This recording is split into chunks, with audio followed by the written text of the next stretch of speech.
The footage begins with a remotely operated vehicle hovering above a dark slope, its lights revealing a pale, slow-moving shape that the crew identifies as a shark. The depth readout climbs past 1,000 meters, where sunlight has long disappeared and pressure is crushing. This is not a fleeting glimpse, but a recorded encounter, steady and close enough to measure movement and body form. The animal does not rush the camera or vanish into the dark. It drifts, almost indifferent, raising a quiet question about what kind of shark this really is. Sharks are the focus of this investigation from the first frame, not as symbols, but as living organisms under extreme conditions. Near the surface, they are defined by speed, sharp silhouettes, and active pursuit.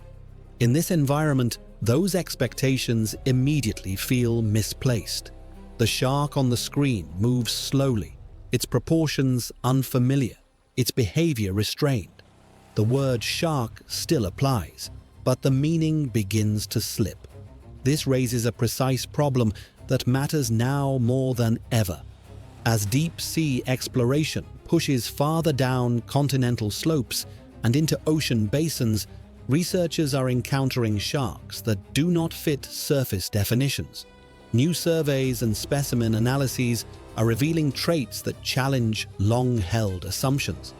At certain depths, sharks appear to abandon the features that once made them dominant predators.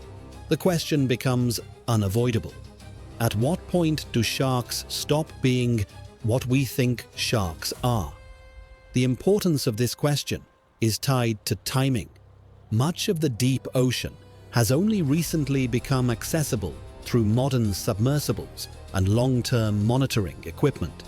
With each descent, scientists collect data that cannot be explained by shallow water biology alone.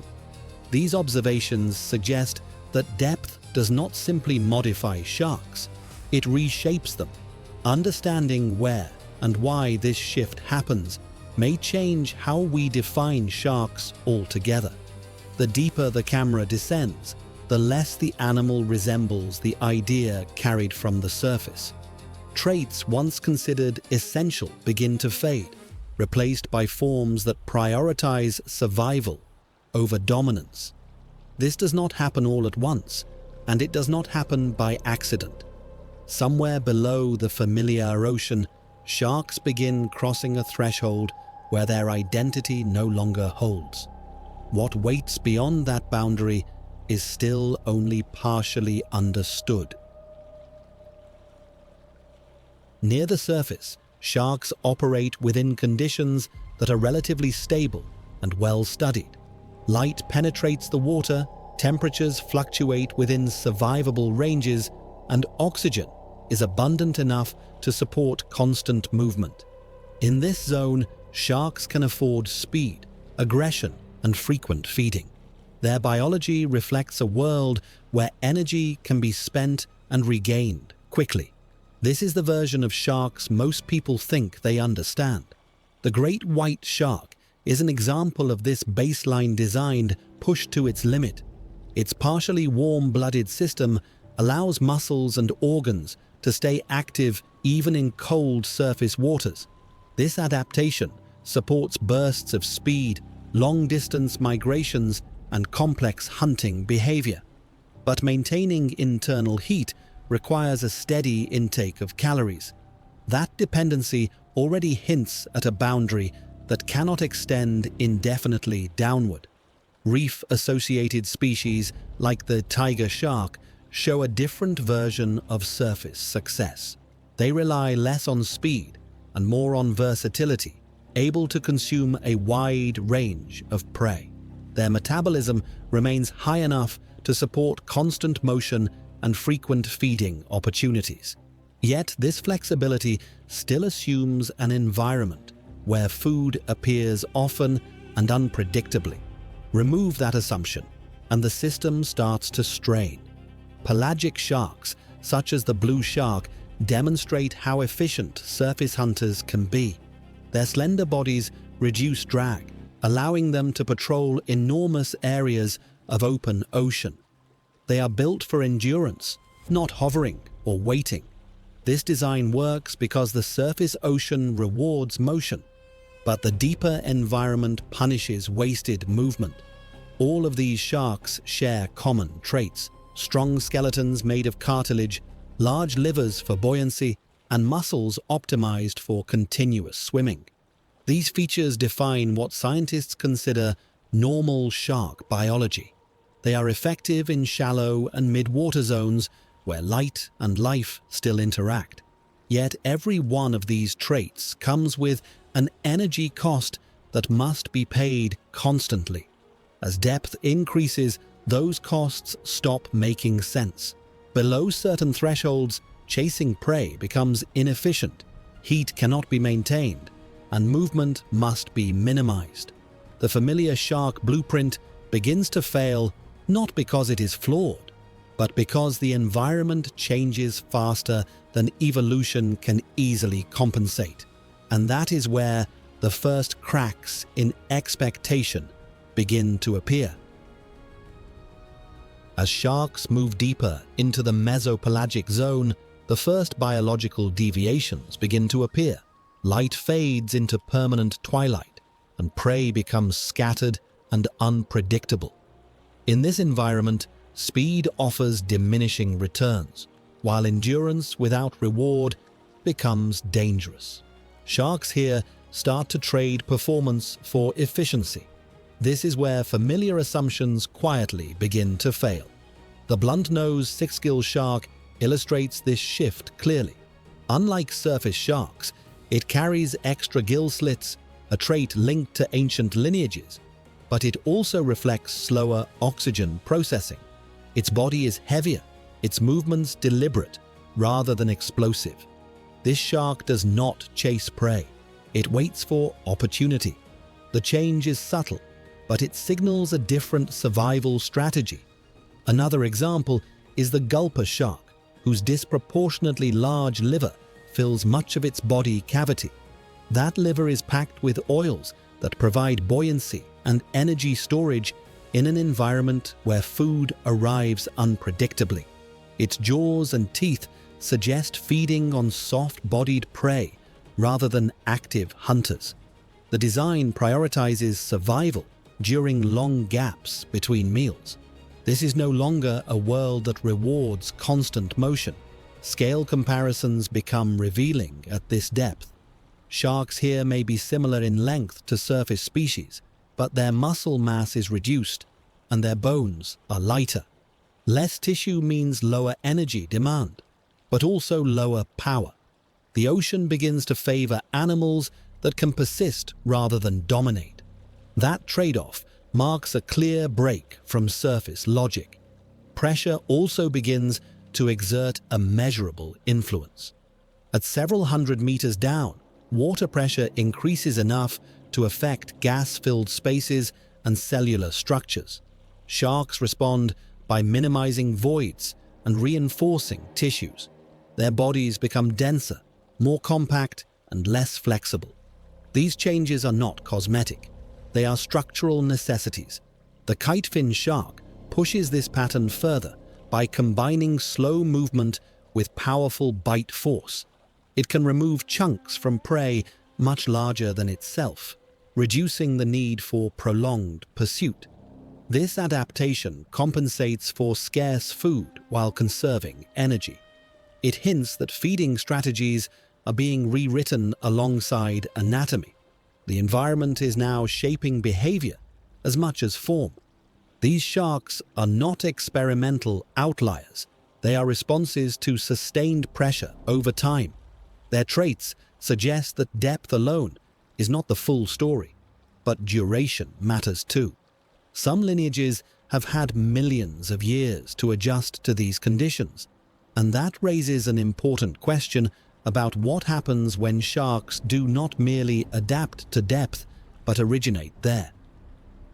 Some deep-sea sharks do not appear to be recent adaptations at all, but holdovers from much earlier oceans.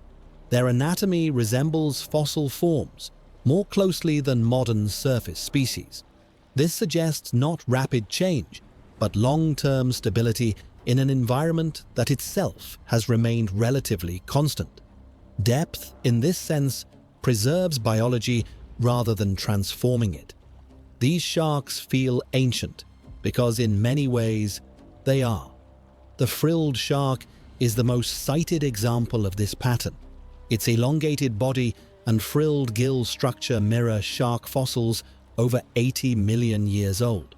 Instead of fast lunges, it uses a slow, eel-like motion to capture prey. This behavior matches conditions where energy must be spent carefully. It is not primitive because it failed to evolve, but because its environment never demanded change. Fossil comparisons reinforce this idea. Teeth from ancient deep-water sharks are nearly identical to those of modern frilled sharks. While surface sharks diversified rapidly due to changing climates and prey, deep environments remained stable. That stability rewarded persistence rather than innovation. Evolution slowed not because it stopped, but because it did not need to accelerate. The cow shark family as a whole reflects this evolutionary pattern. Their additional gill slits and simple body plans suggest a lineage that branched off early. These traits are inefficient in shallow waters, but functional at depth. What looks outdated at the surface becomes practical in darkness. This contrast highlights how environment defines what survives. Scale comparisons here become unsettling. Some of these sharks are not large, yet they can be decades old. Growth rates are slow, sometimes measured in millimeters per year. This longevity reduces reproductive turnover, but increases individual survival. It is a strategy that only works where predation pressure is low and conditions change slowly. The known versus unknown divide widens at this stage. Scientists understand these sharks through limited specimens and rare footage. Their true population sizes, behaviors, and lifespans remain uncertain. What is clear is that they represent biological continuity stretching deep into prehistory, and that continuity exists because the deep ocean protects it. At this point, lineage alone no longer explains the changes observed. The environment itself becomes the dominant force shaping biology. Pressure, cold, and darkness begin to override ancestry. To understand how alien these sharks become, the focus must shift away from evolution and toward the conditions that rewrite life at depth. Beyond 1,000 meters, the ocean imposes conditions that do not merely challenge sharks, they dictate every biological decision. Pressure increases to levels that would crush air-filled structures instantly. Temperatures hover near freezing, slowing chemical reactions inside cells. Oxygen becomes scarce and unevenly distributed. In this setting, survival depends on minimizing energy loss rather than maximizing performance. The Greenland shark embodies this constraint-driven design. Living in Arctic and deep Atlantic waters, it moves so slowly that algae can grow on its eyes. Its muscles generate minimal power, but they consume remarkably little energy. Chemical analyses show an extremely low metabolic rate compared to surface sharks. Speed here would be a liability, not an advantage. Darkness eliminates vision as a reliable sense. Many deep-sea sharks respond by reducing eye size or relying on non-visual detection. The velvet-belly lantern shark uses bioluminescence to blend with faint light from above, erasing its silhouette. This is not about seeing prey, but about not being seen. The environment rewards invisibility over awareness. Pressure also alters internal chemistry. Enzymes must function under forces that distort proteins at the molecular level. Sharks adapt by stabilizing their tissues with compounds like urea and trimethylamine oxide. These chemicals protect cells but slow biological processes. The result is a body that functions reliably but slowly. Food scarcity reshapes feeding itself. At depth, meals are unpredictable and often infrequent. The sleeper shark family demonstrates this by consuming almost anything organic that appears, from fish to carrion. Their digestion is slow but thorough, extracting maximum energy. This is a system built for patience rather than precision. Scale comparisons reveal how extreme this becomes. A Greenland shark can reach lengths comparable to a great white, yet it may take centuries to do so. Radiocarbon dating of eye tissue suggests lifespans exceeding 250 years. Growth, aging, and reproduction stretch across timescales unfamiliar to surface life. Biology slows to match the environment. Known and unknown begin to blur here. We understand the physics of pressure and cold, but we do not fully understand how these sharks experience time, hunger, or injury. Their lives unfold in conditions humans cannot directly inhabit. The deeper environment is no longer shaping traits, it is redefining what life can be. At this depth, adaptation stops looking gradual and starts to feel absolute. Sharks are no longer adjusting surface designs, they are becoming something fundamentally different. The question is no longer how sharks survive here, but how far this transformation can go. And the next descent shows that some adaptations push biology into truly alien territory. At extreme depths, shark biology crosses a threshold where familiar categories begin to break down. Body proportions no longer resemble surface predators, and behavior becomes difficult to interpret through known models. Movement slows to near stillness, punctuated by rare bursts of action. These sharks are not optimized for hunting, but for enduring conditions that barely support life. Adaptation here starts to look unnatural because the environment itself is extreme. The goblin shark illustrates this shift in a striking way. Its elongated snout is packed with electroreceptors, compensating for the absence of light. When prey is detected, its jaws extend forward in a rapid slingshot motion, capturing food without a chase. This mechanism reduces energy expenditure while increasing success in close encounters. It is an efficient solution, but one that looks biomechanically foreign. Scale becomes deceptive at this stage. Some deep-sea sharks appear fragile, with soft bodies and loose skin, yet they withstand pressures that would destroy most animals. The Portuguese dogfish, for example, lives at depths where pressure exceeds several hundred atmospheres. Its tissues are reinforced chemically rather than structurally. Strength comes from molecular stability, not muscle mass. Lifespan and reproduction also shift into unfamiliar territory. Many of these sharks mature slowly and produce very few offspring. This strategy only works where mortality is low and the environment remains stable for long periods. A single disruption can have consequences lasting centuries. Survival is no longer about numbers, but about persistence. Metabolism reaches its lowest functional limits. Some species may go months between significant meals, relying on stored energy almost entirely. Their muscles generate little heat, and their nervous systems operate at reduced speed. Reactions that take fractions of a second near the surface may take much longer here. Time itself seems to stretch with depth. Known versus unknown becomes starkly apparent. Scientists have measured sizes, depths, and occasional behaviors, but inner processes remain largely inferred. How pain is experienced, how damage is repaired, and how awareness functions are still open questions. These sharks exist beyond regular observation, shaping lives we barely glimpse. At this point, adaptation no longer feels incremental. The sharks encountered here challenge assumptions about movement, perception, and survival. They resemble living artifacts from a world operating under different physical rules. And just when it seems that everything possible has been discovered, evidence suggests that some of these animals were only recognized far too late.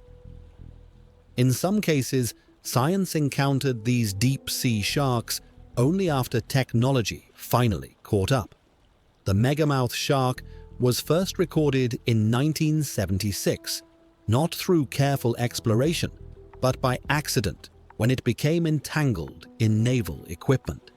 Its soft body, enormous mouth, and filter-feeding behavior contradicted what scientists expected from large sharks. It had likely existed for millions of years, unseen simply because humans could not reach its habitat. Discovery did not mark its beginning, only our late arrival. Other species remain known from just a handful of specimens or brief footage. New records of deep-dwelling sharks continue to appear as submersibles push deeper and longer. Each encounter reveals anatomy that does not fit neatly into existing models. These sharks were never rare in evolutionary terms, only inaccessible. And that raises an unsettling implication about how much of the ocean's biology still lies beyond our awareness. What the deep ocean reveals is not a new kind of shark, but the stripping away of assumptions. As depth increases, the traits we rely on to define sharks lose their relevance one by one. Speed fades, vision weakens, aggression quiets, and dominance dissolves into patience. What remains is not an apex predator in waiting, but an organism shaped entirely by constraint. Depth does not reward identity, it rewards survival. Seen this way, sharks do not stop being sharks because they fail. They stop being sharks because the idea itself no longer fits the environment. In the deep ocean, ancestry matters more than appearance, and endurance matters more than power. These animals persist in ways that feel unsettling precisely because they challenge surface logic. The deeper we look, the clearer it becomes that the ocean does not preserve our definitions, only what can last within it.